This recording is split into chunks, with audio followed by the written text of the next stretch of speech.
மிதுன ராசி அன்பர்களே, இந்த புரட்டாசி மாத பலனை பார்க்கும் பொழுது உங்கள் ராசிநாதன் லக்னநாதனாக இருக்கக்கூடிய புதன் பகவான் 3ஆம் இடம் என்கின்ற முயற்சி ஸ்தானத்தில் இந்த மாதத்தினுடைய தொடக்கத்தில் அமர்ந்திருக்கார். அப்போ புதன் தன்னுடைய அதிநட்பு வீடான சிம்மமடையிலும் சூரிய பகவான் புதன் வீட்டிலும் உட்கார்ந்து அந்த புதனும் சூரியனும் பரிவர்த்தனை பெற்றிருப்பதும் ஒரு சிறப்பான அமைப்பு. இது புரட்டாசி மாதம் 7ஆம் தேதி வரை. அதன் பிறகு உங்கள் ராசிநாதனான புதன் பகவான் ஆட்சி பலம், உச்ச பலம், மூல திரிகோண பலம் பெற்று 4ஆம் இடமான சுகஸ்தானத்தில் போய் அமர இருக்கிறார். அப்போ ராசிநாதன் பலமாக கூடிய ஒரு நல்ல மாதம். அப்போ ராசிநாதன் பலமானாலே உங்களுடைய எண்ணங்கள், செயல்கள், சிந்தனைகள் அத்தனையும் சிறப்பாக இருக்கக்கூடிய அமைப்பு. நல்ல புத்திசாலித்தனம் மேலோங்கும். அதாவது எதை எப்படி செய்யணும் என்கின்ற அந்த ஸ்ட்ராட்டஜி பிளான் வகுக்கக்கூடிய, அதாவது வகுத்து திறம்பட செய்யக்கூடிய ஒரு நல்ல மாதம் இந்த மிதுனராசி அன்பர்களுக்கு. ஆனால் செவ்வாய் பகவான் 6க்குரியவன், கடன், நோய், எதிர்ப்பு, பகையை தரக்கூடிய அந்த செவ்வாய் பகவான் உங்கள் ராசியிலேயே உட்கார்ந்திருக்கார். அந்த செவ்வாய் என்பது கோபத்துக்கு, ஆக்ரோஷத்துக்கு காரகன் அல்லவா? அப்போ அந்த கோபம், ஆக்ரோஷம் மட்டும் வரக்கூடாது என்பதை ஆழமாக மனதில் பதிய வைத்துக் கொள்ளுங்கள். 2ஆம் அதிபதியாக இருக்கக்கூடிய சந்திர பகவான் 9ஆம் இடமான பாக்யஸ்தானத்தில் இந்த மாத தொடக்கத்தில் இருக்கின்ற காரணத்தாலும் சுக்கிர பகவான் 5க்குரியவன், அதாவது கையிருப்பு பணக்காரகன் என்று சொல்லக்கூடிய சுக்கிர பகவான் ஆட்சி பலத்தோட வலிமையாக இருக்கின்ற காரணத்தாலும் குரு பகவான் பார்த்தீங்கன்னா உங்கள் ராசிநாதனை பார்க்கின்ற காரணத்தால் இந்த மாதம் தனவரவு, பொருளாதார ஏற்றங்கள் இதெல்லாமே நன்றாக இருக்கும். கல்வி சார்ந்த விஷயத்திலும் சிறப்படையக்கூடிய தன்மை, உங்கள் வாக்கு பலிதம் கிடைக்கக்கூடிய அமைப்பு. குடும்பத்தில் அனைவரும் சுறுசுறுப்புடன், அதாவது அது குறிப்பாக பெண்கள் நன்றாக உழைக்கக்கூடிய ஒரு சுறுசுறுப்புடன், மன மகிழ்ச்சியுடன், சந்தோஷமாக இருக்கக்கூடிய ஒரு காலமாக இந்த மிதுன ராசினருக்கு நிச்சயமாக அமையும். 3ஆம் அதிபதியாக இருக்கக்கூடிய சூரிய பகவான் 4ஆம் இடத்தில் அமர்ந்திருப்பதும் உங்கள் ராசிநாதனான புதன் பகவான் 3ஆம் இடத்தில் இருப்பதும் ஒரு தைரிய வீரியத்தை கொடுக்கக்கூடிய அமைப்பு. எதையும் செய்யலாம், எதையும் சாதிக்கலாம் என்கின்ற உத்வேகத்தை கொடுக்கக்கூடிய அமைப்பு. அப்போ இந்த மாதத்தினுடைய, அதாவது 7ஆம் தேதிக்கு அப்புறம் புதனும் சூரியனும் இணைந்து புதன் ஆதித்ய யோகத்துடன் இருக்கின்ற காரணத்தால் தன்னம்பிக்கை பெருகக்கூடிய அமைப்பு. முயற்சிகள் அனைத்தும் பலிதமாகக்கூடிய அமைப்பு. என கடந்த சில மாதங்களில் எதையெல்லாம் செய்ய முடியாமல் தவித்து கொண்டு விட்டு வைத்தீர்களோ அதை எடுத்து செய்வதற்கான உகந்த காலகட்டம். புதிய புதிய ஒப்பந்தங்கள் உங்களுக்கு வரக்கூடிய தன்மைகள் உங்களுக்கு சிறப்பாக இருக்கிறது. அரசின் மூலமாக ஒப்பந்தங்கள் கிடைக்கக்கூடிய தன்மை. அரசு காரியங்கள், தடைப்பட்ட அரசு காரியங்கள் இந்த மாதம் எடுத்து செய்தீங்கன்னா வெற்றியை கொடுக்கக்கூடிய அமைப்பு. கல்வியில் முன்னேற்றத்தை கொடுக்கக்கூடிய அமைப்பு. அரசாங்க எக்ஸாம் எழுதணும் என்கின்ற ஆர்வத்தை கொடுக்கக்கூடிய ஒரு நல்ல மாதமாக இருக்கும். அது ஏற்கனவே அரசு எக்ஸாம் எழுதி காத்து கொண்டிருப்பவர்களுக்கு ஒரு வெற்றி செய்தியை கொடுக்கக்கூடிய ஒரு நல்ல மாதம். 4ஆம் அதிபதி 4ஆம் இடத்திலேயே வலுப்பெற்று இருக்கின்ற காரணத்தால் உங்களுடைய சுகஸ்தானம் வலுவடைய போகிறது. தாய் சார்ந்த விஷயத்தில் இருந்து வந்த கருத்து வேறுபாடுகள் விலகக்கூடிய அமைப்பு. தாய் ரீதியாக, தாய் வர்க்கம் ரீதியாக இருந்து வந்த கசப்புணர்வு விலகக்கூடிய தன்மை. தாயினுடைய சொத்துக்கள் ஒரு சிலருக்கு கிடைக்கக்கூடிய தன்மைகள்.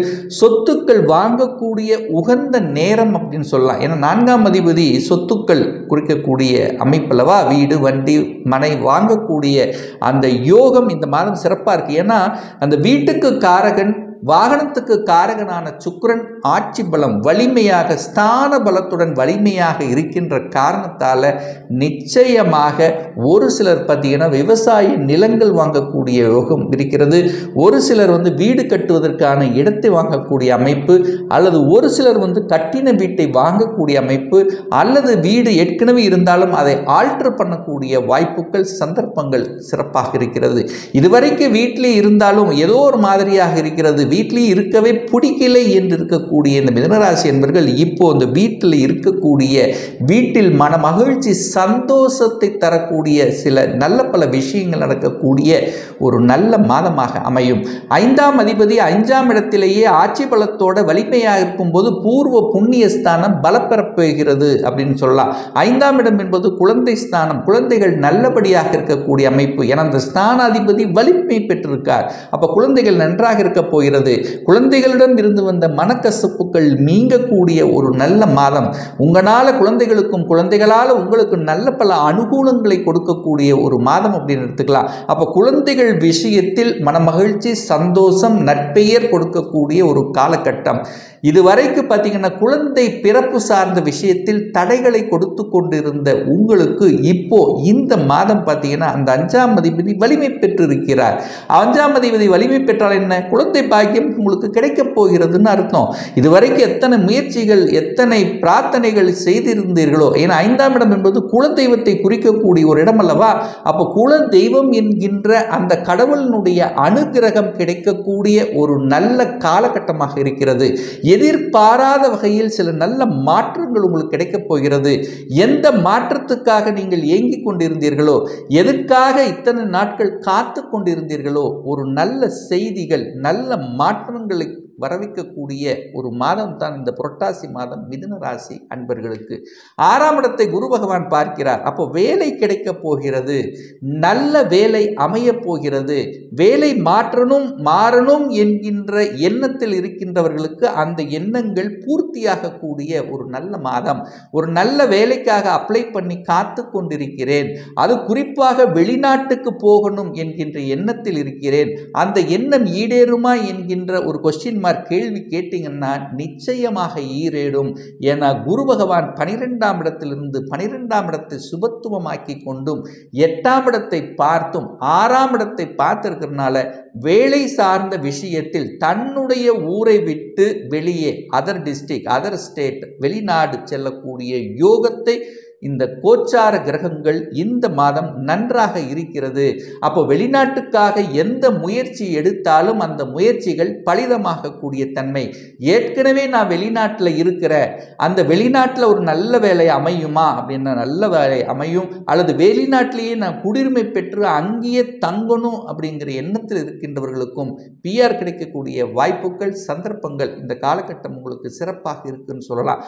அதே சமயத்தில் 7க்குரியவன் தனக்கு 6ஆம் இடத்தில் இருக்கின்ற காரணத்தால் மட்டும் கணவன் மனைவி சார்ந்த விஷயத்தில் கொஞ்சம் விட்டு கொடுத்து அனுசரணையோடு செல்லணும். 7க்குரியவன் 12ல் போய் மறைவது நல்லதல்ல.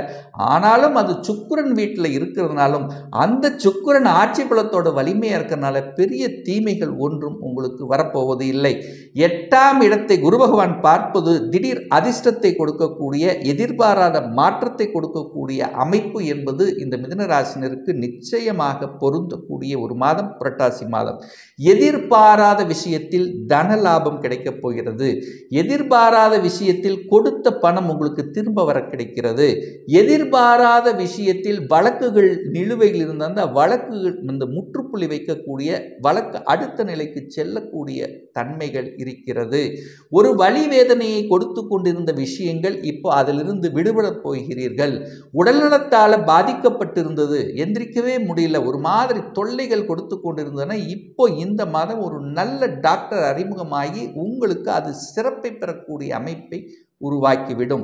9ஆம் அதிபதியாக இருக்கக்கூடிய சனி பகவான் ஆட்சி பலத்தோட மூலத்திரிகோணம் பலம் பெற்று வக்ரமாக இருந்தார். ஏதாவது ஒரு பாக்கியத்தை குறைத்து, ஏன்னா சனி எங்கே இருக்காரோ அந்த இடத்த பலம் இழக்க செய்வார். ஏதாவது ஒரு கெடுதல்கள் நடக்கும் அப்படிங்கிறத அமைப்பல்லவா. அப்போது இப்போ அது வக்ர நிலையில் இருக்கிறதுனால இந்த பாக்கியத்தை இழந்தவர்கள், பாக்கியத்துக்காக ஒரு தள்ளி கொண்டே போன விஷயங்கள், அது குறிப்பாக சொல்ல போனால் ஒரு இடமாற்றம் எனக்கு வரணும், ஆனால் வரவே மாட்டேங்குது, தள்ளி போகிறது, ரெஸ்பான்ஸே இல்லை அப்படின்னவங்க இந்த மாதம் திடீரென்று இடமாற்றம் கிடைக்கக்கூடிய தன்மைகளை உருவாக்கிவிடும். அதே சமயத்தில் திடீர் என்று ப்ரமோஷன் கிடைக்கக்கூடிய வாய்ப்புகள், சந்தர்ப்பங்கள் உண்டு. எதிர்பாராத விதத்தில் தன லாபம், அதாவது பணம் ஏதாவது ஒரு ரூபத்தில் உங்கள் பாக்கெட்டை நிரப்பும் அப்படிங்கிறது அமைப்பு. ஏன்னா குரு 12ல் இருக்கார், விரயம் அப்படிங்கிற அமைப்பு இருக்கிறதுனால பணம் இருந்தால் தான் நீங்கள் செலவு செய்ய முடியும் அல்லவா. ஸோ அந்த அமைப்பு இருக்கின்ற காரணத்தால் கையிருப்பு பணக்காரகன் சுக்கிரன் நல்ல வலிமை பெற்றிருக்கின்ற ஒரு மாதத்தால் அந்த குரு பகவான் 8ஆம் இடத்தை பார்க்கும்போது எதிர்பாராத அதிர்ஷ்டம் என்ற முறையில் உங்களுக்கு தனலாபம் வரப்போகிறது. திடீர் ப்ரமோஷன் கிடைக்கப் போகிறது. போகிறது. இதுவரை பார்த்ததிலிருந்து அடிஷ்னல் ரெஸ்பான்சிபிலிட்டி உங்களுக்கு அமைய போகிறது. ராகு 10ஆம் இடத்தில் அமர்ந்திருக்கார், புதனும் 10ஆம் இடத்தை பார்க்கிறார், சூரியனும் 10ஆம் இடத்தை பார்க்குது. அப்போ என்ன, அரசாங்கத்தின் மூலமாக அனுகூலங்கள் கிடைக்கக்கூடிய தன்மை, வெளிநாட்டில் இருந்து பணம் வரக்கூடிய வாய்ப்புகள், சந்தர்ப்பங்கள், லாபாதிபதி உங்க ராசியிலேயே உட்கார்ந்திருக்கார். அப்போ உங்க சிந்தனைகள் எல்லாமே லாபத்தை எப்படி அடைவது என்கின்ற என்ன குறிக்கோளோட தான் இந்த மாதம் உங்களுக்கு இருக்கும். அதுவும் உங்களுக்கு சிறப்பை பெறும். சரி, இந்த மாதம் ஒரு நல்ல தெய்வ வழிபாடு அப்படின்னு எடுத்துக்கொண்டால், இந்த புரட்டாசி மாதம் 11ஆம் தேதி, அதாவது 27/9/2024 அன்று சுக்கிர பகவானுடைய ஜெயந்தி, அதாவது பிறந்த நாள் வருகிறது, வெள்ளிக்கிழமை என்று. ஏன்னா இந்த மிதுனராசி என்பர்களுக்கு யோகத்தை தரக்கூடிய ஒரு கிரகம் அது சுக்கிரன். அந்த சுக்கிரனுடைய பிறந்த நாள் வருகிறது. ஸோ அன்றைய நிலம் யாருக்கெல்லாம் 5ஆம் இடம் கெட்டு இருக்கிறதோ, அதாவது குழந்தை பாக்கியத்துக்காக ஏங்கிக் கொண்டிருக்கிறீர்களோ, யாருக்கெல்லாம் தனக்கு பதவி கிடைக்கலையே என்கின்ற வருத்தத்தில் இருக்கிறீர்களோ, யாருக்கெல்லாம் பூர்வீகம் சார்ந்த விஷயத்தில் பிரச்சனைகள் ஓடிக்கொண்டிருக்கிறதோ, யாருக்கெல்லாம் வெளிநாடு போகணும் என்கின்ற எண்ணத்தில் இருந்து கொண்டு அது தடைப்பட்டு கொண்டிருக்கிறதோ, யாருக்கெல்லாம் கலத்திர ரீதியாக பிரச்சனைகள் இருக்கிறதோ, யாருக்கெல்லாம் திருமண தடை இருக்கிறதோ, அவர்கள் எல்லாம் அன்றைய தினம் சுக்கிர பகவான், நவகிரகங்கள் இருக்கக்கூடிய சுக்கிர பகவானை சென்று வழிபடும் போது நிச்சயமாக ஒரு நல்ல பலனை கொடுக்குங்கிறதுல எந்தவித மாற்று கருத்தும் கிடையாது.